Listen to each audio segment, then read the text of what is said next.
ಎಲ್ರಿಗೂ ನಮಸ್ಕಾರ. ನಾವು ಈ ದಿನ ನಮ್ಮ ವಿಜಯಪುರದ ಬಳಿ ಇರ್ತಕ್ಕಂಥ ಧರ್ಮಪುರದಲ್ಲಿ ನೆಲೆಸಿರ್ತಕ್ಕಂತಹ ಸಾವಯವ ಕೃಷಿಕರು, ನಮ್ಮೆಲ್ಲರಿಗೂ ಚಿರಪರಿಚಿತರಾಗಿರ್ತಕ್ಕಂತಹ ಶ್ರೀಯುತ ವೀರಭದ್ರಪ್ಪನವರ ಸಾವಯವ ಕೃಷಿ ತೋಟಕ್ಕೆ ಬಂದಿದ್ದೇವೆ. ಬನ್ನಿ ಅವರ ಬಳಿ ತಿಳ್ಕೊಳ್ಳೋಣ. ಸಾವಯವ ಕೃಷಿ ಅನ್ನೋದು ನಮ್ಮ ಜೀವನಕ್ಕೆ ಎಷ್ಟು ಪ್ರಾಮುಖ್ಯತೆ ಇದೆ, ಹಾಗೆ ನಮ್ಮ ಆರೋಗ್ಯಕ್ಕೆ ಎಷ್ಟು ಅವಶ್ಯಕ ಇದೆ, ಹಾಗೆ ನಾವೆಲ್ಲರೂ ಎಂಥ ಆಹಾರವನ್ನು ಸೇವನೆ ಮಾಡ್ತಿದ್ದೀವಿ, ಯಾವ ಆಹಾರವನ್ನು ಸೇವನೆ ಮಾಡಬೇಕು, ಹಾಗೆ ಅವ್ರು ಬೆಳೆದಿರ್ತಕ್ಕಂಥ ಬೆಳೆಗಳ ಉಪಯೋಗವನ್ನು ತಿಳ್ಕೊಳ್ಳೋಣ. ಬನ್ನಿ, ನಮ್ಮ ಜೊತೆಗಿದ್ದಾರೆ ಶ್ರೀಯುತ ವೀರಭದ್ರಪ್ಪ ಅವರು ಮತ್ತು ಶ್ರೀಮತಿ ತನುಜಾ ಅವರು. ನಮಸ್ತೆ ವೀರಭದ್ರಪ್ಪ ಅಂಕಲ್ ಮತ್ತು ತನುಜಾ ಆಂಟಿ ಅವರೇ. ನೀವು ಸಾವಯವ ಕೃಷಿಯನ್ನು ಮಾಡ್ತಾ ಬಂದಿದ್ದೀರಾ. ಎಷ್ಟು ವರ್ಷದಿಂದ ಸಾವಯವ ಕೃಷಿಯನ್ನು ಮಾಡ್ತಾ ಬಂದಿದ್ದೀರಾ? ನಮ್ಮದು 10 ವರ್ಷಕ್ಕೆ ಮೇಲೆ ಆಯಿತು ಸಾವಯವ ಕೃಷಿ ಮಾಡೋಕ್ಕಿದ್ದು. ಅಂದರೆ ಮೊದಲೆಲ್ಲ ರೇಷ್ಮೆ ಇದ್ದಿದ್ದು, ಈಗ ಆಹಾರದ ಇದಕ್ಕೆ ಬಂದು ನಾವು 2 ವರ್ಷ ಆಯಿತು. ಹಾಗಾದರೆ ಈ ಸಾವಯವ ಕೃಷಿಗೂ ಮತ್ತು ಬೇರೆ ಕೃಷಿಗೂ ಏನು ವ್ಯತ್ಯಾಸ ಇದೆ? ಬೇರೆ ಕೃಷಿ ಅಂದರೆ ಅದು ಬೇಗ ಬೆಳೀತೈತೆ, ಇಳುವರಿ ಜಾಸ್ತಿ ಬರ್ತೈತೆ ಅಂತ ಜನ ಅದ್ರ ಹಿಂದೆ ಬೀಳ್ತಿದ್ದಾರೆ. ಅದು ನಮಗಂತಲ್ಲ, ಯಾವ ಜೀವಿಗೂ ಕೊಡಬಾರ್ದು ಆ ಥರ ವಿಷ. ಅಷ್ಟೊಂದು ವಿಷ ಅದರಲ್ಲಿದೆ. ಸ್ಪ್ರೇ ಮಾಡ್ತಾರೆ, ಭೂಮಿಗೆ ಕೊಡ್ತಾರೆ, ಎಲ್ಲ ಕೊಟ್ಟರೆ ನಮ್ಮ ದೇಹದಲ್ಲಿರೋ ಆರ್ಗನ್ಗಳು ತಾನಾಗಿ ಕೆಲಸ ಮಾಡಿದೆ ನಿಂತೋಗ್ತದೆ. ಆಗಿ ಬೇಡದೇ ಇರೋ ಕಾಯಿಲೆಗಳೆಲ್ಲ ಹುಡ್ಕೊಂಬರ್ತದೆ. ಹೆಸರಿಲ್ಲದೆ ಇರೋ ಕಾಯಿಲೆಗಳೆಲ್ಲ ಇದೆ ಈ ದೇಹದಲ್ಲಿ. ಅದಕ್ಕೆ ಹೆಸರು ಕೂಡ ಇನ್ನೂ ಇಡೋಕ್ಕಾಗಿಲ್ಲ, ಅಷ್ಟು ಕಾಯಿಲೆಗಳು ಮನುಷ್ಯನ ದೇಹದಲ್ಲಿದೆ. ಅದೇ ಪ್ರಾಣಿಗಳಿಗೂ ಪ್ರತಿಕೂಲ ಪರಿಸ್ಥಿತಿ. ಅವು ಕೂಡ ನಿಂತ್ಕೊಂಡಿರೋಕ್ಕಾಗಲ್ಲ. ಹಸುಗಳು ಬೀಳ್ತಾ ಇದೆ ಈ ಮೇವುಗಳು ತಿಂದು. ಇನ್ನು ಮನುಷ್ಯ ಎಷ್ಟು ಮಾತ್ರ ನಿಂತ್ಕೊಳಕ್ಕೆ ಸಾಧ್ಯ? ಅದಕ್ಕಿಂತ ಕಡಿಮೆ ಬಲ ನಮಗಿರೋದು. ಅಷ್ಟು 40 ಮನುಷ್ಯನ ಬಲ ಇರೋಂಥ ಹಸುಗಳೇ ಬೀಳ್ತಾ ಇದೆ. ಇನ್ನು ನಾವು ಹೌದು. ಹಾಗೆ ನಿಮ್ಮ ಶ್ರೀಮತಿಯವರು ನಿಮಗೆ ಎಷ್ಟು ಸಪೋರ್ಟ್ ಮಾಡ್ತಾರೆ? ನೀವೇ ಹೇಳಿ ತನುಜಾ ಮೇಡಮ್ ಅವರೇ, ಇದು ನಿಮಗೆ ಇಷ್ಟಪಟ್ಟು ಮಾಡ್ತಿದ್ದೀರಾ ಇದನ್ನು? ನಾವು ಇದನ್ನು ಮನಸ್ಪೂರ್ವಕವಾಗಿ ಮಾಡ್ತಾಯಿದ್ದೀವಿ, ಇಷ್ಟಪಟ್ಟೇ ಮಾಡ್ತಾಯಿದ್ದೀವಿ. ನಮ್ಮ ಯಜಮಾನ್ರಿಗೆ ಅದೇ, ನಾವು ಮೊದಲು ರೇಷ್ಮೆ ಮಾಡ್ತಾಯಿದ್ವಿ. ಅದು ಮಾಡ್ತಾ ಇದ್ದಾಗ ನಾವು ಮಾರ್ಕೆಟಿಂದ ತರಕಾರಿ ಎಲ್ಲ ತೊಗೊಂಬರ್ತಾಯಿದ್ವಿ. ಆ ತರಕಾರಿಗಳಲ್ಲಿ ವಿಪರೀತ ವಿಷ ಸೇರೋದು ನಮಗೆ ಗೊತ್ತಾಗ್ತಿರ್ಲಿಲ್ಲ. ಹಾಗೆಯೇ ಥೈರಾಯ್ಡ್ ಆಯಿತು ಅವ್ರಿಗೆ, ನಮ್ಮ ಯಜಮಾನ್ರಿಗೆ. ಆ ಥೈರಾಯ್ಡ್ ಆದಾಗ ತೋರಿಸ್ಕೊಂಬಂದಾಗ ಡಾಕ್ಟ್ರು ಹೇಳಿದ್ರು, ನೀವು ತರಕಾರಿಗಳು, ಹಣ್ಣುಗಳು ಇದರಲ್ಲಿ ವಿಪರೀತ ವಿಷ ಸೇರ್ತಾ ಇದೆ, ಇದೆಲ್ಲ ತಿನ್ನಬಾರ್ದು. ಒಂದಿಷ್ಟು ತರಕಾರಿಗಳು ಇದೆಲ್ಲ ತಿನ್ನಬಾರ್ದು. ಬದನೆಕಾಯಿ, ಮುಲ್ಲಂಗಿ, ಹೂಕೋಸು, ಬೇರೆ ಬೇರೆ ತರಕಾರಿಗಳು ಯಾವುದನ್ನು ತಿನ್ನಲೇಬಾರ್ದು ಅಂತ ಹೇಳಿದ್ರು. ಬೀಟ್ರೋಟ್ ಕೂಡ ತಿನ್ನಬಾರ್ದು ಅಂತ ಹೇಳಿದ್ರು. ಏನು ತಿನ್ನೋದು, ನಾವು ಬೇರೆ ವೆಜಿಟೇರಿಯನ್ನು, ಏನು ತಿನ್ನೋದು ಅಂತ ನಮ್ಗೆ ಯೋಚನೆ ಆಯಿತು. ಆಗ ನಾವು ಏನು ಮಾಡ್ಬೇಕು ಸರ್ ಹೋಗಲಿ ಅಂತ ಕೇಳಿದ್ರೆ, ನೀವು ಆರ್ಗ್ಯಾನಿಕಲ್ಲಿ ಬೆಳೆದಿರೋಂಥ ಪದಾರ್ಥನ ತಿನ್ಬೋದು, ಅದನ್ನು ತಿನ್ನಿ ಅಂತ ಹೇಳಿ ಕಳಿಸಿದ್ರು. ನಮಗೆ ಸುಲಭ ಆಯಿತು, ಯಾಕಂದರೆ ನಮ್ಮದೇ ಜಮೀನಿತ್ತಲ್ಲ, ನಾವು ಆರ್ಗ್ಯಾನಿಕ್ ಮಾಡ್ಕೊಬೋದು. ಮೊದಲಿಂದನೂ ಆರ್ಗ್ಯಾನಿಕಲ್ಲೇ ಮಾಡ್ತಾಯಿದ್ವಿ ನಾವು ರೇಷ್ಮೆ ಎಲ್ಲನೂ. ಅದರಿಂದ ರೇಷ್ಮೆ ಎಲ್ಲ ತೆಗೆದುಬಿಟ್ಟು ತರಕಾರಿ ಬೆಳೆಗಳು ಮಾಡ್ಕೊಳ್ಳೋಣ, ಸ್ವಲ್ಪ ನಮಗೆ ಸದ್ಯಕ್ಕೆ ಜೀವನ ನಡೀಲಿ, ನಮ್ಗೆ ಆರೋಗ್ಯ ಸರಿ ಹೋಗಲಿ ಅಂತೇಳಿ ನಾವು ಇದನ್ನು ಸ್ಟಾರ್ಟ್ ಮಾಡಿದ್ದೀವಿ. ಅದರಿಂದ ಆರೋಗ್ಯನೂ ಸರಿ ಹೋಯ್ತು ಅವ್ರಿಗೆ, ಇದನ್ನೇ ತರಕಾರಿ ತಿಂತಾ ಇರೋದ್ರಿಂದ. ಅದಕ್ಕೆ ಅವರು ಇವಾಗ ಬೇರೆ ಕಡೆ ಎಲ್ಲೋ ಫಂಕ್ಷನ್ಗೆ ಹೋದರೆ ಊಟನೂ ಮಾಡೋದಿಲ್ಲ ಅವರು. ಬರೀ ಆರ್ಗ್ಯಾನಿಕ್ ಮನೆಯಲ್ಲಿ ಗಾಣದೆಣ್ಣೆ ಬಳಸ್ತೀವಿ ಬಿಟ್ಟರೆ ನಮ್ಮ ತರಕಾರಿ ಏನಿದೆಯೋ ಅದನ್ನು ತಿಂತೀವಿ. ನಾವು ಆಚೆಯಿಂದ ಏನೂ ತರಲ್ಲ, ಹಣ್ಣು ಹಂಪಲು ಏನೂ ತರ್ತಾ ಇಲ್ಲ.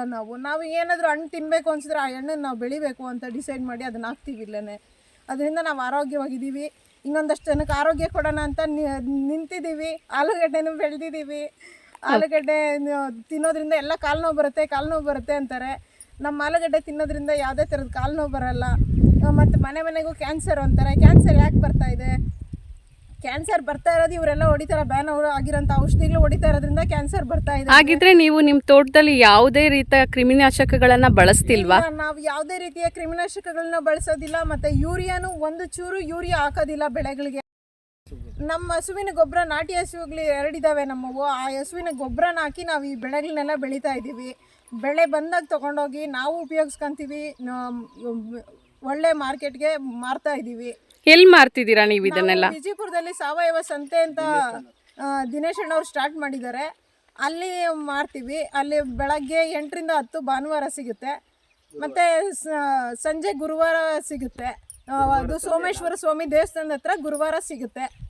2 ಕಡೆ ನಾವು ಮಾರ್ಕೆಟ್ ಮಾಡ್ಕೊತಾ ಇದ್ದೀವಿ. ನಮ್ಗೆ ಕರೆಕ್ಟಾಗಿದೆ ಈಗ ಹೇಳ್ಬೇಕಂದ್ರೆ. ಅದಕ್ಕೆ ಮೊದಲೆಲ್ಲ ನಾವು ಊರಲ್ಲೇ ಸೊಪ್ಪು ತೊಗೊಂಡೋಗಿ ಮನೆಗೂ ಆರ್ಗ್ಯಾನಿಕ್ ಸೊಪ್ಪು ಅಂತೇಳಿ ಒಂದಿಷ್ಟು ಮನೆಗಳಿಗೆ ಕೊಟ್ಟು ನಾವು ಜೀವನ ನಡೆಸ್ತಾ ಇದ್ವಿ. ಅಂದ್ರೆ ಸಾವಯವ ಸಂತೆ ಅಂತ ನಡೆಸ್ತಿದ್ದೀರಾ, ನಿಮ್ ಟೀಮ್ ಸಾವಯವ ಕೃಷಿಕರೆಲ್ಲ ಸೇರಿ ಒಂದು ಕಡೆ ನೆಲೆಸಿ ಇದನ್ನ ಮಾಡ್ತಿದ್ದೀರಾ? ಹಾನಕ್ಕ, ಎಲ್ಲ ಕಡೆಯಿಂದನೂ ಅಂದ್ರೆ ನಮ್ಮ ಸಾವಯವ ರೈತರೇ ಬಂದು ಅಲ್ಲಿ ಬರೀ ಗೊಬ್ಬರದಲ್ಲಿ ಬೆಳೆಸಿರೋಂಥ ಪದಾರ್ಥನ ಮಾರ್ತಾರೆ. ನಿಮ್ಮ ಸಾವಯವ ಸಂತೆ ಅಂತ ಹೇಳಿದ್ರಿ, ಪ್ರತಿ ಗುರುವಾರ ಸೋಮೇಶ್ವರ ದೇವಸ್ಥಾನದ ಬಳಿ ವಿಜಯಪುರದಲ್ಲಿ 4 ಗಂಟೆಯಿಂದ ಪ್ರಾರಂಭ ಆಗುತ್ತೆ ಅಂತ ಹೇಳಿದ್ರಿ. ಈ ಸಾವಯವ ಸಂತೆಯಲ್ಲಿ ಏನೇನೆಲ್ಲ ಸಿಗ್ಬೋದು ಅಂಕಲ್? ನಮ್ಮ ಸಾವಯವ ಸಂತೆಯಲ್ಲಿ ಸಿರಿಧಾನ್ಯಗಳು ಬರ್ತಾ ಇದೆ, ಮತ್ತು ದಿನಬಳಕೆಗೆ ಬೇಕಾಗಿರೋಂಥ ಮನೆಗಳಿಗೆ ತರಕಾರಿಗಳು, ಹಣ್ಣುಗಳು, ಸೊಪ್ಪು ಆ ಥರ ಐಟಮ್ ಮಾತ್ರ ಬರ್ತಾಯಿದೆ. ಸದ್ಯ ಮುಂದಿನ ದಿನಗಳಲ್ಲಿ ಯಾರು ದಿನಸಿ ಬೆಳೆದ್ರೆ, ಅದು ಆರ್ಗ್ಯಾನಿಕಲ್ಲಿ ಬೆಳೆದ್ರೆ ಮಾತ್ರ ತರ್ತೀವಿ, ಇಲ್ಲಾಂದರೆ ಇಲ್ಲ. ಹಾಗೆ ಹಸುವಿನ ಅಂದರೆ ಗೋಮಯ ಪ್ರಾಡಕ್ಟ್ಸ್ ಏನಾದ್ರು ಸಿಗ್ತದೆ? ಗೋಮಯ ಪ್ರಾಡಕ್ಟ್ಸು ಇದೆ, ಒಂದು ಅಂಗಡಿ ಇದೆ, ದಿನೇಶ್ ಅಣ್ಣವ್ರ ಅಂಗಡಿ ಇದೆ. ಅದರಲ್ಲಿ ಎಲ್ಲ ಗೋಮಯದಿಂದ ಮಾಡಿರೋಂಥ ಗೃಹೋಪಯೋಗಿ ವಸ್ತುಗಳು, ಕೀ ಬಂಚ್ಗಳು, ಆಮೇಲೆ ಈ ಮುಕ್ಕಚ್ಚಂತ ಇದು ಎಲ್ಲ ಬರ್ತಾಯಿದೆ ಅವರಲ್ಲಿ. ಅದು ಒಂದು ಅಂಗಡಿ ಇದೆ. ಹಾಗೆ ಅಂಕಲ್, ನಿಮಗೆ ಈ ಸಾವಯವ ಕೃಷಿ ಬೆಳೆಗಳಿಂದ ನಿಮ್ಮ ಆರೋಗ್ಯದಲ್ಲಿ ಏನಾದರೂ ಚೇತರಿಕೆ ಕಂಡಿದೆಯಾ? ನಮ್ಮ ಆರೋಗ್ಯದಲ್ಲಿ 100ಕ್ಕೆ 100 ಭಾಗ ಚೇಂಜ್ ಆಗಿದ್ದೀವಿ ನಾವು. ನಾನು ಒಂದು ಹೆಜ್ಜೆ ಇಡೋಕ್ಕೂ ಆಗದೇ ಇರೋ ಪರಿಸ್ಥಿತಿಲಿದೆ 1.5 ವರ್ಷಕ್ಕಿಂತ. ಮತ್ತು ಗಂಟ್ಲು ಇಲ್ಲಿ ಗಡ್ಡೆ ಆಗಿ ಊಟ ನೀರು ಏನೂ ಸೇರ್ತಾ ಇರಲಿಲ್ಲ, ಥೈರಾಯ್ಡ್ ಗಡ್ಡೆ ಊತ ಆಗಿ.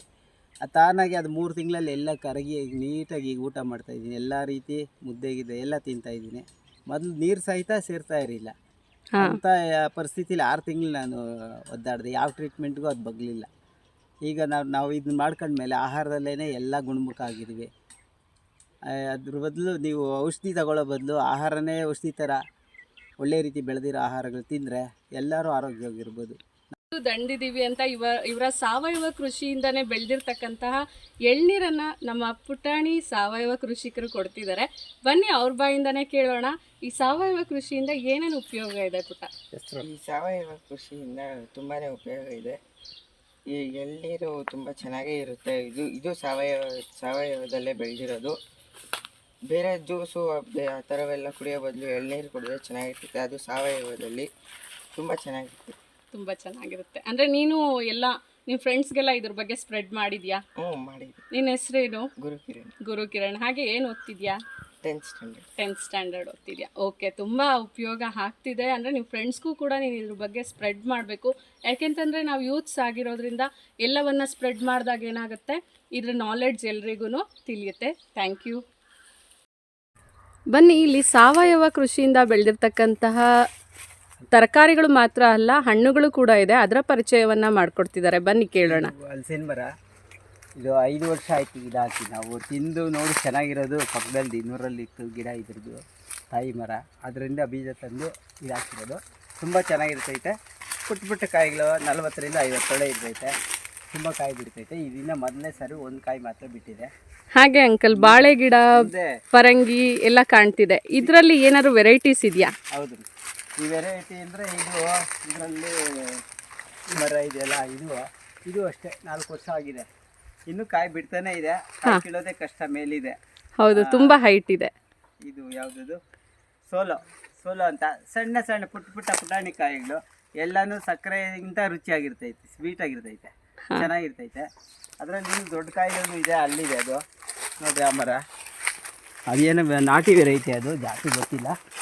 ಇದು 8 kg ಕಾಯಿ ಬಂದಿದೆ ಇದರಲ್ಲಿ ನೋಡಿ. ಇಲ್ಲಿಗೆ ಇದು 3ರಿಂದ 8 kg ಕಾಯಿ ಬರ್ತೈತೆ ಇದರಲ್ಲಿ. ಇದು ಚೆನ್ನಾಗಿರ್ತೈತೆ ದಪ್ಪದಾದ್ರೂ. ಅದು ಫ್ಯಾಮಿಲಿಗೆ, ದೊಡ್ಡ ಫ್ಯಾಮಿಲಿಗಳವ್ರಿಗೆ ಅದು ಚೆನ್ನಾಗಿರ್ತೈತೆ. ಹಾಗೆ ಅಂಕಲ್, ಬಾಳೆ ಗಿಡಗಳ ಬಗ್ಗೆ ಸ್ವಲ್ಪ ಮಾಹಿತಿ ಕೊಡಿ. ನೋಡ್ರಿ, ಇದು ಮಾವು ಯಾರ ತೇಜ ನರ್ಸಿಯವರು ಅವರ ಮಗಳ ಮದುವೆಗೆ ತಾಂಬಲ್ದ ಬದಲು ಗಿಡ ಕೊಟ್ಟಿದ್ರು. ಆ ಗಿಡ ಇದು. ಅದೀಗ ಆಲ್ರೆಡಿ ಫಸಲು ಬಂದಿದೆ, 10 ವರ್ಷ ಆಗಿದೆ. ಅಂದರೆ ಖಂಡಿತ ಮದುವೆಗಳಿಗೂ ಅಷ್ಟೇ ಯೂಸ್ಫುಲ್ ನೋಡಿ ಈ ಇನ್ಫಾರ್ಮೇಷನ್ನು. ನಾವು ಯಾವಾಗಲೂ ಗಿಫ್ಟ್ಗಳನ್ನು ಕೊಡ್ತೇವೆ, ಆ ಗಿಫ್ಟ್ಗಳನ್ನು ಯೂಸ್ ಮಾಡಿ ಬಿಸಾಕ್ತಾ ಇರ್ತೇವೆ. ಆದರೆ ಇಂಥ ಫಲ ಕೊಡ್ತಕ್ಕಂಥ ಮರಗಳಾಗಿರ್ಬೋದು, ಯಾವುದಾದ್ರು ಯೂಸ್ಫುಲ್ ಕೊಟ್ಟಾಗ ನೋಡಿ ಅದರಿಂದ ನಮಗೆ ಫಲ ಸಿಗುತ್ತೆ, ಇನ್ನೊಬ್ಬರಿಗೆ ಯೂಸ್ ಆಗುತ್ತೆ. ಅದಕ್ಕೆ ತೇಜ ನರ್ಸರಿ ರಮೇಶ್ ಅಣ್ಣವ್ರಿಗೆ ಇದನ್ನು ಬಿಟ್ಟು ಕೊಟ್ಟಿದ್ದು. ಇದು ಮಾವಿನ ಗಿಡ, ಒಂದು ಬಟರ್ ಫ್ರೂಟ್ ಬಂದಿತ್ತು, ಹಲಸಿನ ಗಿಡ ಹೊರಟೋಯ್ತು ನೀರಿಗೆ ಕೊಂಡಾಗಿ. ಇದು ಅಂಟ್ಕೊಂಡಿದೆ ನೋಡಿ. ಇಷ್ಟು ಬೇಗ ಇಷ್ಟು ಚಿಕ್ಕ ಗಿಡದಲ್ಲೇ ಕಾಯಿ ಬಂದಿದೆ. ಇದೆಲ್ಲ 7 ವರ್ಷ 8 ವರ್ಷಕ್ಕೆಲ್ಲ ಕಾಯಿ ಬಂತು. ಇದು ನೋಡಿದ್ರೆ ಎಲ್ಲರೂ ಆಶ್ಚರ್ಯ ಬೀಳ್ತಾರೆ, ಇಷ್ಟು ಚಿಕ್ಕ ಗಿಡದಲ್ಲಿ ಕಾಯಿ ಅಂತ. ಇದು ಇನ್ನೂ ಮೊದಲೇ ಬಿಟ್ಟಿತ್ತು, ಹೋದ ವರ್ಷನೇ ಕಾಯಿ ಬಿಟ್ಟಿತ್ತು. ಅಂದ್ರೆ ತೇಜೋ ನರ್ಸರಿ ಅವರು ತುಂಬಾ ಒಳ್ಳೆ ಕೆಲಸವನ್ನ ಮಾಡ್ತಿದ್ದಾರೆ. ಅವ್ರಿಗೆ ಮದುವೆಗೆ ತಾಂಬೂಲದ ಬದಲಾಗಿ ಗಿಡಗಳು ಕೊಟ್ಟಿದ್ರು. ಆ ಗಿಡಗಳು ಅವ್ರು ನಮ್ಮ ಸ್ನೇಹಿತರು ನಾಟಿ ಮಾಡೋಕ್ಕೆ ಅವಕಾಶ ಇಲ್ಲದಕ್ಕೆ ನನಗೆ ಕೊಟ್ಟರು. ಅದನ್ನು ನಾನು ನಾಟಿ ಮಾಡಿ ಬೆಳೆಸಿದ್ದೀನಿ. 2 ಗಿಡ ಉಳ್ಕೊಂಡಿದೆ ಅವ್ರ ಗುರ್ತಿಗೆ. ಚೆನ್ನಾಗಿದೆ ಅಂಕಲ್. ರಮೇಶ್ ಅಣ್ಣವ್ರಿಗೆ ಥ್ಯಾಂಕ್ಸ್. ಏಲಕ್ಕಿ ಬಾಳೆದು ನಮ್ಮ ಮನೆಗೆ ಬೇರೆ ಹಣ್ಣುಗಳು ಯಾವುದು ತಿನ್ನೋ ಆಸೆನೂ ಇಲ್ಲ, ತಿನ್ನೋಕೆ ಆಗೋದು ಇಲ್ಲ. ನಮಗೆ ತಿಂದರೆ ಏನಾದ್ರು ಒಂದು ವ್ಯತ್ಯಾಸ ಆಗ್ತದೆ. ಅದಕ್ಕೆ ನಾವೇ ಬೆಳೆದು ತಿನ್ನಬೇಕು ಅಂತೇಳಿ ಆ 4 ಗಿಡ ಇದ್ದಿದ್ರಲ್ಲಿ ಮತ್ತೆ ಇದನ್ನು 10 ಗಿಡ ಮಾಡಿ ಇದನ್ನ ಹಾಕ್ಕೊಂಡಿದ್ದೀವಿ. ಮನೆಗೆ ಇನ್ನು ಹಣ್ಣು ಕೊಂಡ್ಬಾರ್ದು, ಯಾವುದೇ ರೀತಿ ಹಣ್ಣು ಕೊಂಡ್ಬಾರ್ದು. ಆದಷ್ಟು ನಾವೇ ಪ್ರಯತ್ನ ಪಟ್ಟು ಎಲ್ಲ ನಾವೇ ಬೆಳ್ಕೋಬೇಕು. ಯಾವ ಹಣ್ಣು ಚೆನ್ನಾಗಿ ಬೆಳೆದಿದ್ರು ಕೂಡ ಹಣ್ಣು ಮಾಡೋ ಕಡೆ ಸಮೇತ ಕೆಮಿಕಲ್ ಸ್ಪ್ರೇ ಮಾಡಿ ಹಣ್ಣು ಮಾಡಿಸ್ತಾರೆ. ಅದನ್ನ ಬೆಲೆ ಇದೆ ಅಂದ್ಬಿಟ್ಟು ಇನ್ನೊಂದು ವಾರಕ್ಕೆ 10 ದಿವಸಕ್ಕೆ ಹಣ್ಣಾಗೋದನ್ನು ಈಗಲೇ ಹಣ್ಣು ಮಾಡಿಸ್ತಾರೆ. ಬೆಲೆ ಚೆನ್ನಾಗಿ ತಗೋಬೋದು, ದುಡ್ಡು ತಗೋಬೋದು ಅಂತ. ಅದೆಲ್ಲ ನಮ್ಮ ಆರೋಗ್ಯದ ಮೇಲೆ ಕೆಟ್ಟ ಪರಿಣಾಮನೇ ಬರೋದು. ಯಾವುದೇ ಹಣ್ಣು ಅದು ತಾನಾಗಿ ಬಲ್ತು ಋತುವಿಗೆ ಬಂದಾಗ ಅದು ಹಣ್ಣಾಗಬೇಕು. ಅದರಲ್ಲಿ ರುಚಿನೂ ಇರ್ತದೆ, ಹೆಲ್ತಿಯಾಗಿರೋಂಥ ಪೋಷಕಾಂಶಗಳು ಇರ್ತೈತೆ, ಆರೋಗ್ಯಕ್ಕೆ ಬೇಕಾಗಿರೋದು. ಹೌದು, ಖಂಡಿತ.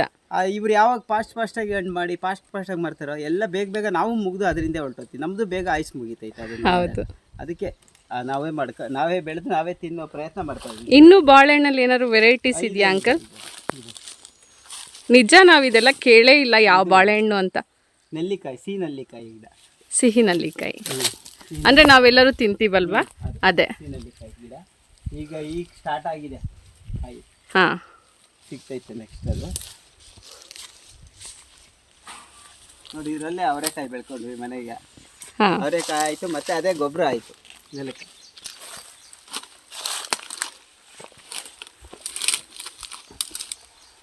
ಇದು ರಾಜಬಾಳೆ. ಹೌದು, ನಾವು ಕೂಡ ತಿಂದಿದ್ದೀವಿ. ತುಂಬ ಚೆನ್ನಾಗಿರುತ್ತೆ ರಾಜಬಾಳೆ. ಇದನ್ನು ಅಲ್ಲಿ ಒಂದು ಗಿಡ ಇತ್ತು, ಅದರಲ್ಲಿ ಗಿಡ ಮಾಡಿ ಇಲ್ಲಿ ಹಾಕ್ಕೊಂಡಿದ್ದೀವಿ ನೆಕ್ಸ್ಟ್ಗೆ.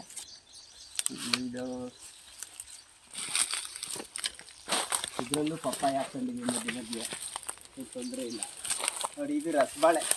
ಇದು ನಂಜನಗೂಡಿಂದ ಇವರು BV ಪಂಡಿತ್ ಐಟಮ್ ತರ್ತಾರೆ. ಇದನ್ನು ಹಾಕ್ಬೇಕಂತ ತುಂಬ ವರ್ಷದಿಂದ ಆಸೆ ಇತ್ತು. ನಮ್ಮಪ್ಪ ನಾವು ಚಿಕ್ಕ ಮಕ್ಕಳಲ್ಲಿ ಹಾಕಿದ್ರು. ಅದು ನೆನಪು ಹಂಗೆ ಇತ್ತು. ರಸಬಾಳೆ ಗಿಡ ಬೇಕು ಅಂದಿದ್ದು ಪಾಪ ಅವ್ರು ತುಂಬ ಪ್ರಯತ್ನ ಪಟ್ಟು ಸಿಟ್ಟರು. ಐಟಮ್ ತರ್ತಾರೆ BV ಪಂಡಿತರದು ಅಂಗಡಿಗಳಿಗೆ ಕೊಡೋಕ್ಕೆ. ಅವ್ರ ಹತ್ರ ತರಿಸಿ ಕೊಟ್ಟರು. ಆ ಗಿಡನ ಇಲ್ಲಿ ಹಾಕಿದ್ದೀನಿ. ಇದು ರಸಬಾಳೆ ಗಿಡ, ಇನ್ನು ಚಿಕ್ಕ ಗಿಡ. ಫಸ್ಟ್ ಬಂದಾಗ ತೋರಿಸ್ತೀನಿ ನಿಮಗೆ ಹೇಳ್ತೀನಿ. ಇದು ತೊಗರಿಕಾಯಿ ಅನ್ಸುತ್ತಲ್ವಾ? ಇದು ನೋಡಿ, ಇದು ಸಹಸ್ರ ಬಾಳೆ ಗಿಡ. ಸಹಸ್ರ ಅಂದ್ರೆ ಸಾವಿರ ಬಾಳೆ. ಓಕೆ. ಅಂದ್ರೆ ಏನು ಇದ್ರ ಸ್ಪೆಷಾಲಿಟಿ? 3 ಗೊನೆ ಒಟ್ಟಾಗಿ ಬರ್ತೈತೆ. ಒಂದೇ ಗೊನೆಯಲ್ಲಿ ಹೂವು ಬರಲ್ಲ. ಕೊನೆಯಲ್ಲಿ ಸ್ಟೆಪ್ ಬೈ ಸ್ಟೆಪ್ ಬರ್ತದೆ. ಒಂದು 6 ಅಡಿವರೆಗೂ 8 ಅಡಿವರೆಗೂ ಬರ್ತದೆ. ಅಂದ್ರೆ ಅದರಲ್ಲಿ 1000 ಹಣ್ಣುಗಳು ಏನಾದ್ರು ಇರುತ್ತಾ? ಇರ್ತೈತೆ, 1000 ಹಣ್ಣು ಇರ್ತೈತೆ. ಅದು ಮೇಲಿಂದ ಹಣ್ಣಾಕೊಂಡು ಬರ್ತೈತೆ. ಹಣ್ಣಾಗಿ ಚಿಪ್ ಮಾತ್ರ ಕಟ್ ಮಾಡ್ಕೋಬೇಕು, ಗೊನೆ ಮರದಲ್ಲೇ ಇರಬೇಕು. ಆ ಥರ ಪ್ಲ್ಯಾನ್ ಮಾಡಿ ಕಟ್ ಮಾಡಬೇಕು. ಇಲ್ಲ ಕಟ್ ಮಾಡಿದ್ರೆ ಕೆಳಗಡೆದೆಲ್ಲ ವೇಸ್ಟ್. ಒಂದು ಗೊನೆ ಮಾತ್ರ ಹಣ್ಣಾಗ್ತದೆ, ಇನ್ನೆರಡು ವೇಸ್ಟ್ ಆಗ್ತದೆ. ಓಕೆ. ಅದು ಒಂದು ಗೊನೆ ಆಗಿ ನಿಂತು ಮತ್ತೆ ಒಂದು 15 ದಿವಸ ಆದಮೇಲೆ ಇನ್ನೊಂದು ಗೊನೆಯಲ್ಲಿ ಹಣ್ಣಾಗ್ತದೆ. ಅದಾಗಿ ನಿಂತ್ಮೇಲೆ ಇನ್ನು ಲಾಸ್ಟ್ದು ಮೊದಲದು ಚೆನ್ನಾಗಿ ಬರ್ತೈತೆ, ಎರಡನೇದು ಮೀಡಿಯಮ್ ಬರ್ತದೆ, ಮೂರನೇದು ಸ್ವಲ್ಪ ಸಣ್ಣ ಬರ್ತದೆ. ಆದರೆ ಕೊನೆ ಹಣ್ಣುವರೆಗೂ ರುಚಿ ಚೆನ್ನಾಗೇ ಇರ್ತೈತೆ, ತಿನ್ಬೋದು ಎಲ್ಲ. ಅಂದ್ರೆ ಒಂದು ಸಲಕ್ಕೆ 3 ಗೊನೆ ಬಿಡುತ್ತೆ. ಅಂದ್ರೆ 3 ಗೊನೆ ಅಷ್ಟು ಒಂದೇ ಗೊನೆಯಲ್ಲೇ ಬಂದ್ಬಿಡ್ತೈತೆ. ಒಂದೇ ಗೊನೆಯಲ್ಲೇ ಬರುತ್ತೆ. ಫಸ್ಟ್ ಒಂದು ಗೊನೆ ಬರ್ತದೆ, ಇಷ್ಟು ನಿಲ್ತೈತೆ. ಮತ್ತೆ 15 ದಿನ ಆದ್ಮೇಲೆ ಮತ್ತೆ ಇನ್ನೊಂದು ಸ್ಟೆಪ್ ಬರ್ತದೆ, ಅದೇ ಗೊನೆಯಲ್ಲಿ. ಮತ್ತೆ 15 ದಿವಸ ಬಿಟ್ಟು ಇನ್ನೊಂದು ಸ್ಟೆಪ್ ಬರ್ತದೆ. ಒಟ್ಟು 1.5 ತಿಂಗಳು ಹಣ್ಣು ತಿನ್ಬೋದು. ಈ ಮರ ಇದ್ರೆ ಒಂದು ಗೊನೆ ಹಣ್ಣಾದ್ರೆ ಮನೇಲಿ 1.5 ತಿಂಗಳು ಬಾಳೆಹಣ್ಣು ತಿನ್ಬೋದು ಡೈಲಿ. ಒಂದೇ ಸಾರಿ ಖಾಲಿ ಆಗಲ್ಲ. ಒಂದೊಂದು ಚಿಪ್ಪು 2 ಚಿಪ್ಪು ಆಗ್ತದೆ, ಅಷ್ಟನ್ನೇ ಕಟ್ ಮಾಡ್ಕೊಂಡು ಹೋಗ್ತಾ ಇದ್ರೆ ಕೊನೆವರೆಗೂ ಹಣ್ಣು ಆಗ್ತದೆ. ಕೊನೆ ಹಣ್ಣು ಒಂದು ಸಣ್ಣ 1 ಇಂಚಿಗೆ ಹಣ್ಣು ಸಮೇತ ಹಣ್ಣಾಗ್ತದೆ ಕಾಯಿ. ಅಷ್ಟು ಚೆನ್ನಾಗಿರ್ತೈತಿ. ಇದು ಸಹಸ್ರ ಬಾಳೆ. ನೋಡಿ, ಗೊಬ್ಬರದಲ್ಲಿ ಬಂದಿರೋ ಟೊಮೆಟೊ, ಅದಕ್ಕೆ ಅಲ್ಲೇ ಪಾತಿ ಮಾಡಿ ಅಲ್ಲೇ ಬಿಟ್ಬಿಟ್ಟಿದ್ದೀವಿ. ಕುಂಬಳ ಗಿಡ ಇದು ನಾವು ಗೊಬ್ಬರ ಹಾಕಿದ್ವಿ, ಅದರಲ್ಲಿ ಬೀಜ ಆದಷ್ಟು ಬಿದ್ದು ಹುಟ್ಟಿರೋದು. ಅದನ್ನ ಅಲ್ಲೇ ಬಿಟ್ಟಿದ್ದೀವಿ. ಅದೇನು ಅದು ಅದ್ರ ಪಾಡಿಗೆ ಅದು ಬಿಡ್ತದೆ, ಇದ್ರ ಪಾಡಿಗೆ ಇದಿರ್ತದೆ. ಎಲ್ಲ ಬೆಳೆಗಳು ಬಿಡ್ತದೆ. ಇದು ಖರ್ಜೂರ ತಿನ್ಬಿಟ್ಟು ಅದ್ರದ್ದು ಬೀಜ ಮಾಡಿ ಹಾಕಿರೋದು ಖರ್ಜೂರದ ಗಿಡ. ಇನ್ನೊಂದು 8-10 ವರ್ಷದಲ್ಲಿ ಅದು ಫಲ ಬಂದ್ಬಿಡ್ತೈತೆ. ಇದಕ್ಕೆ ನೀರೇನು ಬೇಕಾಗೋದಿಲ್ಲ. ನೀವು ಬೇಕಾಗಲ್ಲ ಅಂದ್ರೆ ಈ ಚಿಕ್ಕ ಗಿಡ ಅಲ್ವಾ, ಚಿಕ್ಕ ಗಿಡ ಆಗಿರೋದ್ರಿಂದ ಸ್ವಲ್ಪ ಸಾಕ್ಬೇಕು. ದೊಡ್ಡ ಗಿಡ ಆಗೋವರೆಗೂ ಅದರ ಶಕ್ತಿ ಬರೋವರೆಗೂ ನಾವು ಸಾಕ್ಬೇಕು. ಕಬ್ಬು ಈಗ ನಾಟಿ ಮಾಡಿದೀವಿ. ಆ ಪಪ್ಪಾಯ ಗಿಡ ಅಷ್ಟೇ ಹಳೇದಾದ್ರೂ ಕೂಡ ಇನ್ನೂ ಫಸಲು ಬರ್ತಾನೇ ಇದೆ. ಅದು ಸುಮಾರು 10 ವರ್ಷ ಆಗಿರ್ಬೋದು. ಅದು ಅಲ್ಲೇ ಕಾವಲು ಬರ್ತೈತೆ, ಅಲ್ಲೇ ಕಾಯಿ ಬಿಡ್ತೈತೆ, ನಾವು ತಿಂತಾನೆ ಇದೆ. ಒಂದು ಗಿಡ ಒಂದು ಸಾರಿ ಹಾಕಿದ್ರೆ ಅದು ಅಲ್ಲಿ ಜೀವನ ಪೂರ್ತಿ ನಮ್ಗೆ ಸಹಾಯನೇ ಮಾಡ್ತದೆ ಹೊರತು ಬೇರೆ ಏನೂ ಇಲ್ಲ. ದಯವಿಟ್ಟು ಯಾರು ಗಿಡಗಳನ್ನ ಕಡ್ದಾಕ್ಬೇಡ್ರಿ, ಖಂಡಿತ ಕಡಿಬಾರ್ದು. ಅದನ್ನ ಒಂದು ಕಡೆ ಬಿಟ್ಬಿಡಿ, ಅದ್ರ ಪಾಡಿಗೆ ಅದು ನಮ್ಗೇನು ತೊಂದರೆ ಕೊಡ್ತಾ ಇಲ್ಲ. ಅಲ್ಲೆಲ್ಲ ಒಂದಿಷ್ಟು ಜಾಗದಲ್ಲಿ ನಿಂತಿದೆ, ಅದಾದರೂ ಫಸಲು ಕೊಡ್ತಾನೆ ಇದೆ. ನಾವು ನಿಂತ್ಕೊಂಡ್ರೆ ಏನೂ ಇಲ್ಲ, ಜನಗಳಿಗೆ ತೊಂದರೆ, ಎಲ್ಲರಿಗೂ ತೊಂದರೆ, ಪ್ರಾಣಿಗಳಿಗೆ ತೊಂದರೆ. ಅದು ನಿಂತ್ಕೊಂಡ್ರೆ ಎಲ್ಲರಿಗೂ ಅನುಕೂಲ, ನೆರಳು ಹಣ್ಣು ಎಲ್ಲ ಕೊಡ್ತಾ ಇದೆ. ಅದಕ್ಕೆ ಹಸಿರೇ ಉಸಿರು. ಹಸಿರೇ ಉಸಿರು. ಇದು ಇನ್ನೂ ಫಸಲು ಬಂದಿಲ್ಲ. ಕಂದು ಬಾಳೆ ಅಂತ ಇದು ಮೈಸೂರಿಂದ ತಂದು ತರಿಸ್ಕೊಟ್ರು ಯಾರು ನಮ್ಮ ಅಂಗಡಿಯವರು, RBS ಪ್ರಾವಿಷನ್ ಸ್ಟೋರ್ ಸೆಟ್ರು ಅಂತ. ಇದು ಇನ್ನೂ ಫಸಲು ಬಂದಿಲ್ಲ. ಏನೋ ಅದಕ್ಕೇನು ನಮ್ಮ ಏರಿಯಾದಲ್ಲಿ ಏನೋ ವಾತಾವರಣ ಸೆಟ್ ಆಗ್ತಾ ಇದ್ದಂಗಿಲ್ಲ. ನೋಡೋಣ, ಈ ಸಾರಿ ಬೇರೆ ಥರ ಮಾಡಿದ್ದೀನಿ, ಎಲ್ಲ ಮಲ್ಚಿಂಗ್ ಎಲ್ಲ ಮಾಡಿ ಬರ್ಬೋದು. ಬಂದರೆ ಮುಂದೆ ತೋರಿಸ್ತೀನಿ. ನೋಡಿ, ಇದು ಹೊಸ ಕಟ್ಟಾಗಿ ಇದೆಲ್ಲ ಒಂದು 6 ತಿಂಗಳಾಗಿದೆ ಹಾಕಿ. ಈಗ ನೋಡ್ರಿ ಆಲ್ರೆಡಿ ಫಸಲು ಬಂದಿದೆ. ಹಳೆ ಮರಗಳಿಗೆ ಹತ್ತಕ್ಕಾಗಲ್ಲ ಅಂತ ಹೊಸದೊಂದು 30 ಗಿಡ ಹಾಕಿದ್ದೀವಿ, ಅದರಲ್ಲಿ ಈಗ ಸ್ಟಾರ್ಟ್ ಆಗ್ತಾಯಿದೆ. ಇದು ಗುಜ್ಜು ಬಾಳೆ ಅಂತ. ಏನಂಕಲ್? ಗುಜ್ಜು ಬಾಳೆ ಅಂದರೆ ಎತ್ತರ ಬೆಳೆಯಲ್ಲ, ಇಷ್ಟಕ್ಕೆ ಗೊನೆ ಬರ್ತಾ ಇರ್ತದೆ. ತುಂಬ ಚೆನ್ನಾಗಿರ್ತೈತೆ, ದೊಡ್ಡ ಗೊನೆ ಬರ್ತಾಯಿದೆ. ಒಂದು 25-30 kg ಗೊನೆ ಬರ್ತದೆ ಒಂದೊಂದು. ಇದನ್ನು ಬಜ್ಜಿಗೂ ಬಳಸ್ಬೋದು, ಹಣ್ಣಿಗೂ ಬಳಸ್ಬೋದು, ಪಲ್ಯನೂ ಮಾಡ್ಕೋಬೋದು, ಎಲ್ಲಕ್ಕೂ ಚೆನ್ನಾಗಿರ್ತೈತೆ ಈ ಬಾಳೆದು. ಓಕೆ, ನಾವೆಲ್ಲರೂ ಸಾಮಾನ್ಯವಾಗಿ ಏಲಕ್ಕಿ ಬಾಳೆಹಣ್ಣು, ಚುಕ್ಕೆ ಬಾಳೆಹಣ್ಣು, ಪಚ್ಚ ಬಾಳೆಹಣ್ಣು ಇದೆರಡೇ ಕೇಳಿರ್ತೀವಿ. ನೋಡಿ ಎಷ್ಟು ವೆರೈಟೀಸ್ ಇದೆ ಬಾಳೆಹಣ್ಣಲ್ಲೂ ಕೂಡ. ಅಂದರೆ ಈ ವರ್ಷದಲ್ಲಿ, ಅಂದರೆ ಈಗ ನೀವು ಸದ್ಯಕ್ಕೆ ಏನು ಬೆಳೆಯನ್ನು ಬೆಳೆದಿದ್ದೀರಾ ಮತ್ತು ನೀವು ಏನೇನೆಲ್ಲ ಬೆಳೆಗಳನ್ನು ಬೆಳಿತೀರಾ ವರ್ಷ ಫುಲ್ಲು, ಅದ್ರ ಬಗ್ಗೆ ನಮಗೆ ಸ್ವಲ್ಪ ಮಾಹಿತಿಯನ್ನು ಕೊಟ್ಟಾಗ ನಮ್ಮ ಜನಗಳಿಗೆ ಇದು ಮುಟ್ಟುತ್ತೆ. ಓಕೆ, ಹೇಳಿ. ಬೆಡ್ ಸಿಸ್ಟಮ್ ಮಾಡಿಕೊಂಡು ಪುದೀನ ಬೆಳೆದಿದ್ದೀವಿ, ಇದರಲ್ಲಿ ಕೊತ್ತಂಬರಿ ಸೊಪ್ಪು ಬೆಳೆದಿದ್ದೀವಿ.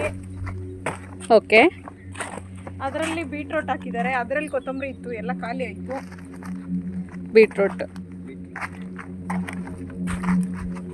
ಮತ್ತೆ ಇದು ಈ ತರ ಕಾಣ್ತಿರ್ತಕ್ಕಂಥ ಈ ಬೀಜಗಳಿದೆ. ಇದು ಈರುಳ್ಳಿ ಬೀಜ ಬೇಕಾಗಿತ್ತು, ನಮ್ಗೆ ಎಲ್ಲಿ ನೋಡಿದ್ರು ಸಿಗ್ಲಿಲ್ಲ. ಅದಕ್ಕೆ ನಾವೇ ಬೀಜ ಮಾಡ್ಕೋಣ ಅಂತ ಇದನ್ನ ನಾಟಿ ಮಾಡಿದ್ವಿ. ನೆಕ್ಸ್ಟ್ ಇದರಲ್ಲಿ ಈರುಳ್ಳಿ ಬೆಳ್ಕೊಳ್ಳೋ ಪ್ಲಾನ್ ನಮ್ಗಿದೆ. ಅಂದ್ರೆ ಇದರಲ್ಲಿ ಈ ಬೀಜಗಳನ್ನ ಇದರಲ್ಲಿ ಬೀಜ ಬರ್ತದೆ ನೋಡಿ, ಇಲ್ಲಿದೆ, ಇದೇ ಈರುಳ್ಳಿ ಬೀಜ. ಇದು ನಮಗೆ ಈ ಲೋಕಲಲ್ಲಿ ಯಾರು ಬೆಳೀತಾ ಇಲ್ಲ, ಹಂಗಾಗಿ ನಮ್ಗೆ ಬೀಜ ಸಮಸ್ಯೆ ಜಾಸ್ತಿ ಆಯಿತು. ಅದಕ್ಕೆ ನಾವೇ ಪ್ಲಾನ್ ಮಾಡಿ ಬೀಜ ಮಾಡ್ಕೊಳ್ಳೋದು ಅಂತ ತಂದು ಹಾಕೊಂಡಿದೀವಿ. ಇದು ಈರುಳ್ಳಿ ಬೀಜ. ಅಂದ್ರೆ ಫಸ್ಟ್ ಈ ರೀತಿಯಾಗಿರುತ್ತೆ, ಇದು ಒಣಗಬೇಕಾಗತ್ತಲ್ವಾ? ನೋಡಿ, ಈ ತರ ಒಣಗಬೇಕು. ತುಂಬಾ ಚೆನ್ನಾಗಿದೆ, ನೋಡೇ ಇಲ್ಲ ಇದನ್ನ. ಈ ಬೀಜ ಹಾಕಿದ್ರೆ ಮತ್ತೆ ಈರುಳ್ಳಿ ಬರ್ತದೆ. ನೀವೇನು ಉಪಯೋಗಿಸ್ತೀರಾ ಮಾರ್ಕೆಟ್ ಅಲ್ಲಿ, ದಪ್ಪಗಡ್ಡೆ, ಬಳ್ಳಾರಿ ಗಡ್ಡೆ ಅಂತ, ಅದು ಬರ್ತದೆ. ಅಂದ್ರೆ ಇಲ್ಲಿ ಇರ್ತಕ್ಕಂಥದ್ದೆಲ್ಲ ಈರುಳ್ಳಿ ಬೀಜಗಳು, ಮಧ್ಯ ಮಧ್ಯ ಪರಂಗಿ ಗಿಡಗಳು ಕೂಡ. ಗಿಡ ಹಾಕಿದೀವಿ ದಾರಿ ಪಕ್ಕದಲ್ಲಿ. ನಾವೇ ತೆಂಗಿನ ನಾರು ಮಾಡ್ಕೊಂಡು ಹಾಕಿರೋದು ನೋಡ್ರಿ, ಅದು ತೆಂಗಿನ ನಾರು ನೀವೇ ಮಾಡ್ಕೊಂಡಿದ್ದೀರಾ? ಅದಕ್ಕಿಂತ ದೊಡ್ಡದಿದೆ ನೋಡ್ರಿ, ಇದು 2 ವರ್ಷದ ಗಿಡ. ಇದು ಬಟರ್ ಫ್ರೂಟ್ ಗಿಡ. ಬಟರ್ ಫ್ರೂಟ್, ಹೌದು, ತುಂಬ ಚೆನ್ನಾಗಿರುತ್ತೆ ಬಟರ್ ಫ್ರೂಟು, ಆರೋಗ್ಯಕ್ಕೂ ಅಷ್ಟೇ ತುಂಬ ಒಳ್ಳೆಯದು. ಇದು ಮೆಂತ್ಯ ಸೊಪ್ಪು ಹಾಕಿದ್ವಿ, ಖಾಲಿಯಾಗಿದೆ. ಅಲ್ಲಿ ಪಾಲಕ್ಕು, ಮುಂದೆ ಸಬ್ಬಕ್ಕಿ. ಇಲ್ಲಿ ಕಾಣ್ತಿರೋದು ಇದೇನಿದು? ಹುರುಳಿಕಾಯಿ, ನಾಟಿ ಬೀನ್ಸ್, ಫ್ರೆಂಚ್ ಬೀನ್ಸ್, ನಾಟಿ ಹುರುಳಿಕಾಯಿ. ಇದು ಅದನ್ನು ಹೇಳು, ಅದು ಜೋಳ ಯಾಕೆ ಹಾಕಿರೋದು ಅಂತ. ಆಚೆಯಿಂದ ಕಳೆನಾಶಕಗಳು ಬಳಸ್ತಾರೆ ಮತ್ತು ಔಷಧಿಗಳೆಲ್ಲ ಹೊಡಿತಾರೆ ಅಂತೇಳಿ ನಾವು ಜೋಳ ಹಾಕ್ಕೊಂಡಿದ್ದೀವಿ ಸುತ್ತೂನು. ಓಕೆ, ಒಳಗಡೆ ಮೆಂತ್ಯ ಸೊಪ್ಪು, ಇದು ಪಾಲಕ್ ಸೊಪ್ಪು. ಅಂದರೆ ಇಷ್ಟು ಚಿಕ್ಕ ಜಾಗದಲ್ಲಿ ನೀವು ಇಷ್ಟು ಯೂಸ್ಫುಲ್ ಆಗಿರ್ತಕ್ಕಂಥ ಎಲ್ಲ ಬೆಳೆಗಳನ್ನ ಬೆಳ್ಕೊಂಡಿದ್ದೀರಾ. ಇದು ಮಧ್ಯ ಮಧ್ಯ ಕಾಣ್ತಿರೋಂಥದ್ದು ಕ್ಯಾರೆಟ್ ಅನ್ಸುತ್ತೆ. ಅಲ್ಲ, ಸಬ್ಬಕ್ಕಿ ಸೊಪ್ಪು. ಕ್ಯಾರೆಟ್ ಆ ಕಡೆ ಇದೆ. ಇದೆಲ್ಲ ಇಷ್ಟು ಚಿಕ್ಕ ಜಾಗದಲ್ಲೆಲ್ಲ ಹಾಕಿದ್ದಾರೆ ಅಂದರೆ ಎಲ್ಲ ಕೈಯಲ್ಲೇ ಕೆಲಸ ಮಾಡ್ತಾರೆ ನಮ್ಮ ಯಜಮಾನ್ರೆ ಹಾಕೋದಿದೆಲ್ಲ ಸೊಪ್ಪುಗಳೆಲ್ಲನೂ. ಈಗ ಹೋದ ವರ್ಷ ನಾರು ಬಿಟ್ಟಿದ್ವಿ, ಆ ಗಿಡನ ಹಾಕಿದ್ದೀವಿ. ಇನ್ನು 10 ವರ್ಷಕ್ಕೆ ಕಾಯಿ ಬರುತ್ತದು. ಅದು ದಂಟಿನ ಸೊಪ್ಪು ಮತ್ತು ಮೆಂತ್ಯ ಸೊಪ್ಪು. ದಂಟಿನ ಸೊಪ್ಪು ಮತ್ತೆ ಮೆಂತ್ಯ ಸೊಪ್ಪು, 2 ಸೊಪ್ಪುಗಳು ಇದೆ ಇದರಲ್ಲಿ. ಇಲ್ಲಿ ಬೆಳೆದಿರ್ತಕ್ಕಂಥದ್ದು ಇದು ಬೀಟ್ರೂಟು ಮತ್ತು ಕ್ಯಾರೆಟು ಆ ಕಡೆ, ಅದ್ರ ಜೊತೆ ದಂಟಿನ ಸೊಪ್ಪಿದೆ. ಬೀಟ್ರೂಟು ಮತ್ತು ಕ್ಯಾರೆಟ್ ಕೂಡ ಮಿಕ್ಸ್ ಆಗಿದೆ. ಇಲ್ಲ, ಮಿಕ್ಸ್ ಅಲ್ಲ, ಇದು ಹಾಕಿರೋದು ಕ್ಯಾರೆಟ್. ಇದಿಷ್ಟು ಕ್ಯಾರೆಟ್, 2 ಬ್ಯಾಚ್, ಅರ್ಧ ಬೀಟ್ರೂಟು, ಅರ್ಧ ಕ್ಯಾರೆಟ್. ಬೇರೆಯವರು ಬೆಳೆ ಬೆಳೆಯೋದಕ್ಕೆ ನಾವು ಬೆಳೆ ಬೆಳೆಯೋದಕ್ಕೆ ವ್ಯತ್ಯಾಸ ಏನಂದ್ರೆ ತುಂಬಾನೇ ಕಳೆ ಬರುತ್ತೆ ಇದರಲ್ಲೆಲ್ಲನೂ. ಹಾಂ ಆ ಕಳೆನೆಲ್ಲ ನಾವು ಕೈಯಲ್ಲೇ ತೆಗಿತೀವಿ, ಎಳೆ ಮೊಳಕೆಯಲ್ಲೇ ತೆಗಿತೀವಿ, ಇನ್ನೊಂದ್ಸತಿ ಕಳೆ ತೆಗಿತೀವಿ, ಅದರಿಂದ ಬೆಳೆ ಚೆನ್ನಾಗಿ ಬರುತ್ತೆ. ಅವರೆಲ್ಲ ಕಳೆನಾಶಕಗಳು ಹೊಡೆದ್ಬಿಟ್ಟು ಬೆಳೆ ತೆಗಿತಾರೆ, ಅದರಿಂದ ಅವ್ರದ್ದು ಇಳುವರಿನೂ ಜಾಸ್ತಿ ಬರುತ್ತೆ. ಮತ್ತು ಯೂರಿಯಾ ಕೊಡ್ತಾರೆ, ಅದರಿಂದ ಜಾಸ್ತಿ ಬರುತ್ತೆ. ನಾವು ಕೈಯಲ್ಲೇ ಈ ಕಳೆನೆಲ್ಲ ಕೀಳೋದ್ರಿಂದ ಆರೋಗ್ಯವಾಗಿರೋ ಎಲ್ಲ ಥರದ ತರಕಾರಿನೂ ಯೂಸ್ ಮಾಡ್ಬೋದು. ಬೆಂಡೆ ಗಿಡ,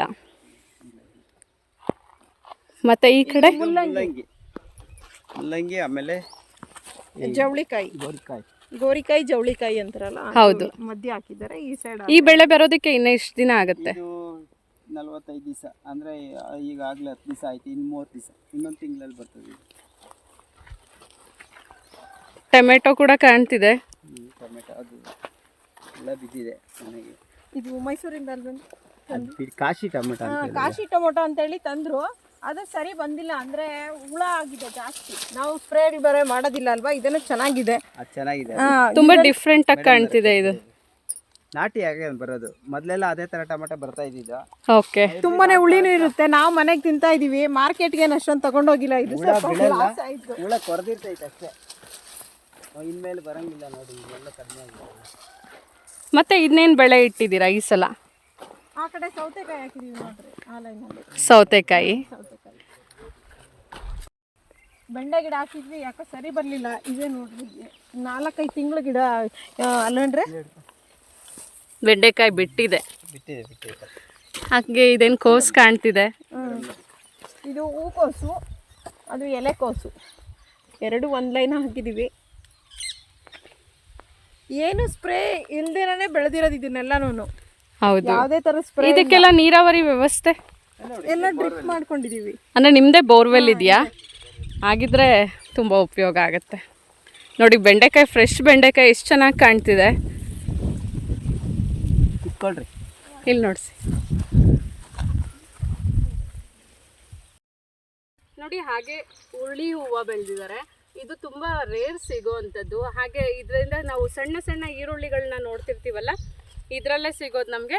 ಈ ಹುರುಳಿ ಹೂವನ್ನು ಸಹ ಯೂಸ್ ಆಗುತ್ತೆ, ಹಾಗೆ ಆ ಕೆಳಗಡೆ ಇರ್ತಕ್ಕಂಥ ಈರುಳ್ಳಿ ಸಹ ಯೂಸ್ ಆಗುತ್ತೆ. ಹಾಗೆ ನನ್ನ ಕೈಯಲ್ಲಿ ಇಲ್ಲಿ ಕಾಣ್ತಿದೆ ಗೋಧಿ ಮತ್ತು ಬೆಳ್ಳುಳ್ಳಿ, ಇದೆಲ್ಲ ಸಹ ಇವರ ಸಾವಯವ ಕೃಷಿಯಲ್ಲೇ ಬೆಳೆದಿರ್ತಕ್ಕಂಥದ್ದು. ಇದು ರಾಗಿ ಪೈರು, ನಾವೇ ನಾಟಿ ಮಾಡ್ತೀವಿ. ಇವ್ರ ಕೈಯಲ್ಲಿದೆ. ಅಂದರೆ ಇವ್ರು ಯಾವ ರೀತಿ ಗೊಬ್ಬರವನ್ನು ತಯಾರು ಮಾಡ್ತಿದ್ದಾರೆ ಅಂತ ನೋಡೋಣ ಬನ್ನಿ. ಓಕೆ, ಆದರೆ ಗೊಬ್ಬರವನ್ನು ನೀವೇ ತಯಾರಿಸ್ತಿದ್ದೀರಾ? ಹೌದು. ನಮ್ಮ ತಯಾರಿಸೋದಂದರೆ ನಮ್ಮ ಹಸುಗಳಿದೆಯಲ್ಲ, ಹಸುಗಳಿಂದ ಬರೋಂಥ ಗೊಬ್ಬರಗಳು, ತ್ಯಾಜ್ಯಗಳು ಏನಿದೆಯಾ ಅದರಲ್ಲಿ ವೇಸ್ಟು, ಅದನ್ನು ಒಂದು ನೆರಳಲ್ಲಿಟ್ಟು ಈ ಥರ ಗರಿ ಬಿಟ್ಟಿದ್ರೆ ಅದಕ್ಕೆ ಸ್ವಲ್ಪ ತೆಳುವಾಗಿ ನೀರು ಹಾಕ್ತಾಯಿದ್ರೆ ಎರೆಹುಳುಗಳು ನೀವು ಕೊಂಡ್ಕೊಬರೋ ಅವಶ್ಯಕತೆಯೇ ಇಲ್ಲ. ನಮ್ಮ ಭೂಮಿಲೇ ಬೇಕಾದಷ್ಟು ಸಂಪತ್ತಿದೆ. ನಮ್ಮ ಸಂಪತ್ತನ್ನು ಬಿಟ್ಟು ಬೇರೆ ಕಡೆ ಹೋಗಿ ಆ ದುಡ್ಡು ಕೊಟ್ಟು ತರ್ತಾ ಇದ್ವಿ. ನಮ್ಮ ಸಂಪತ್ತನ್ನು ನಾವೇ ಉಳಿಸ್ಕೊಂಡ್ರೆ ಸಾಕು. ಅಂದರೆ ಇದೆಲ್ಲ ನೀವೇ ತಯಾರಿಸಿರ್ತಕ್ಕಂಥ ಗೊಬ್ಬರ, ನಿಮ್ಮ ಹಸುಗಳು? ನಮ್ಮ ಹಸುಗಳು, ಅದಕ್ಕೆ ಒಳ್ಳೆ ಮೇವು, ಸ್ವಲ್ಪ ಬೆಲ್ಲ. ಅಂದರೆ ಇದು ಯಾವ ಹಸುಗಳು ಅಂಕಲ್? ನಾಟಿ ನಾಟಿ ಹಸುಗಳು. ನಾಟಿ ಅಂದರೆ ದೇಶಿ ಹಸುಗಳು.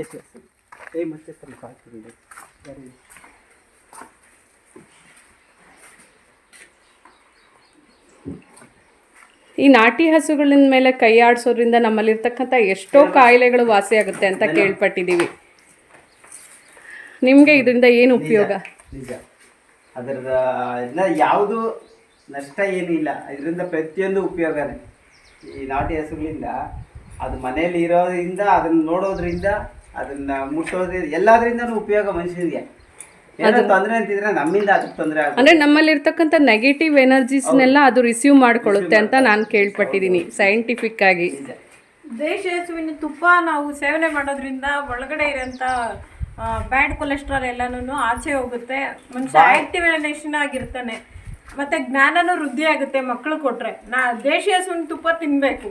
ಅಂದರೆ ನೀವು ಮಾಡ್ತಿದ್ದೀರಾ, ತಯಾರು ಮಾಡ್ತಿದ್ದೀರಾ? ತುಪ್ಪ ಸಿಗುತ್ತಾ ನಿಮ್ಮ ಬಳಿ? ಆಗಸ್ಟ್ ಮಾಡ್ಕೊಂತ ಇದ್ದೀವಿ ಅಷ್ಟೇ. ನಾವು ಕೊಡೋಷ್ಟಿಲ್ಲ, ಇರೋದು ಒಂದು ಹಸು.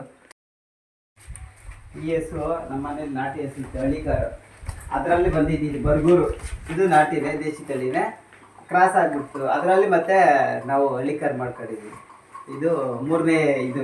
ಇದ್ರ ಅಮ್ಮ ಸತ್ತೋಯ್ತದ, ಇದನ್ನೇ ಅಲ್ಲೇ ನಾವು ಡೆವಲಪ್ಮೆಂಟ್ ಮಾಡ್ಕೊಂಡಿದ್ದೀವಿ. ಅದ್ರ ಮಗಳು ಇದು. ಹಾಂ ಫ್ರೆಂಡ್ಸ್, ನಾವಿವತ್ತು ನಮ್ಮ ಸಾವಯವ ಕೃಷಿಕರಾಗಿರ್ತಕ್ಕಂಥ ಶ್ರೀಯುತ ವೀರಭದ್ರಪ್ಪನವರ ತೋಟದಲ್ಲಿ ಇಷ್ಟೊತ್ತು ಟೈಮನ್ನು ಸ್ಪೆಂಡ್ ಮಾಡಿದ್ವಿ. ಟೈಮ್ ಸ್ಪೆಂಡ್ ಮಾಡಿದ ಮಾತ್ರ ಅಲ್ಲ, ಸಾವಯವ ಕೃಷಿಯಿಂದ ನಮಗೆ ಎಷ್ಟು ಉಪಯೋಗ ಇದೆ, ಹಾಗೆ ಅದನ್ನು ತಿನ್ನೋದ್ರಿಂದ ನಮ್ಮ ದೇಹದ ಆರೋಗ್ಯ ಎಷ್ಟು ಉತ್ತಮವಾಗಿರುತ್ತೆ, ಇದಕ್ಕೆ ಯಾವುದೇ ರೀತಿಯ ಕೆಮಿಕಲ್ಸನ್ನು ಯೂಸ್ ಮಾಡಿರೋದಿಲ್ಲ, ಹಾಗೆ ಇದನ್ನು ಎಲ್ಲರೂ ಬಳಸಿದಾಗ ಏನಾಗುತ್ತೆ ಅವರ ಆರೋಗ್ಯ ಕೂಡ ಉತ್ತಮವಾಗಿರುತ್ತೆ ಅಂತ ಅವ್ರ ಮಾತುಗಳಲ್ಲೇ ಕೇಳಿದ್ವಿ. ಸೊ ನೀವು ಕೂಡ ಸಾವಯವ ಕೃಷಿಯಿಂದ ಬೆಳೆದಿರ್ತಕ್ಕಂಥ ಎಲ್ಲ ಬೆಳೆಗಳನ್ನು ಯೂಸ್ ಮಾಡಿ.